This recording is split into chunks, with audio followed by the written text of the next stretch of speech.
ఇక తెలంగాణలో ఆధిపత్య వర్గాల అణచివేతను బద్దలు కొట్టి అణగారిన వర్గాల రాజ్యాధికారం దిశగా ఎస్సీ ఎస్టీ బీసీలు రాజకీయాలకు అతీతంగా ఏకమవ్వాలన్నారు సామాజిక ఉద్యమ నాయకులు డాక్టర్ విశ్వనాథన్ మహారాజ్.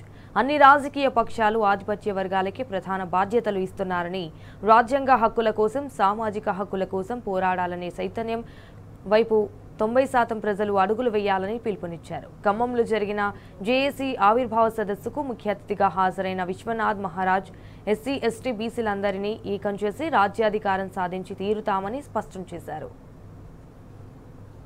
జిల్లా బీసీ ఎస్సీ ఎస్టీ జేఏసీ ఆవిర్భావం జరుగుతుంది.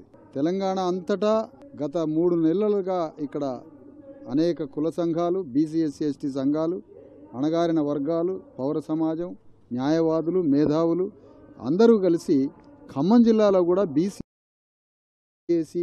90% ప్రజలకి ప్రాతినిధ్యం వహించే జేఏసీని ఇక్కడ ఏర్పాటు చేయాలని మరి రాంబాబు గారు, శుంకర శ్రీనివాస్ గారు, రాఘవేందర్, వినోద్ యాదవ్ అందరూ, జస్టిస్ ఈశ్వరయ్య గారు ముఖ్య దీన్ని ఆశీర్వదించడానికి, విషయం చెప్పడానికి, ప్రధాన న్యాయమూర్తి ఉమ్మడి Andhra Pradesh national BC commission chairman వారు కూడా రావడం జరిగింది.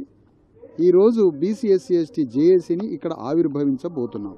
కాబట్టి ఇది నిర్మాణం చేసి ఈ ప్రజలకి ఒక గొప్ప దీపస్తంభం లాగా వెలిగించాలని, ఇది ప్రజలందరి జీవితాలను బాగు చేయడానికి ఈ సంఘాన్ని ఇక్కడ స్థాపించాం.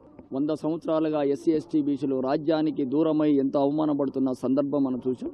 ఇక్కడ ఒకే ఒక కమ్యూనిటీ రానున్న కాలంలో ఈ బీసీ ఎస్టీ జాగ్ ద్వారా ఈ కుల రాజకీయ ఉన్మాదాన్ని 100 అడుగులు పాతబెట్టి ఇక దళిత బహుజన రాజ్యం సాధించడం కోసం ఈ జాగ్ ఏర్పడుతుంది. దీన్ని వాడవాడ నిర్మిస్తాం, ఈ గ్రామ విప్లవం చేస్తాం. దీన్ని గ్రామాల్లో 10 కొంపలు లేని ఆ కులాన్ని 100 అడుగులు బొందబెట్టి గ్రామ విప్లవాన్ని ప్రారంభిస్తాం. అందుకు ఈ జాగ్ ఉపయోగపడుతుందని చెప్తూ అందుకు మీరందరూ కూడా సహకరించాలని విజ్ఞప్తి చేస్తున్నాం మిత్రులారా.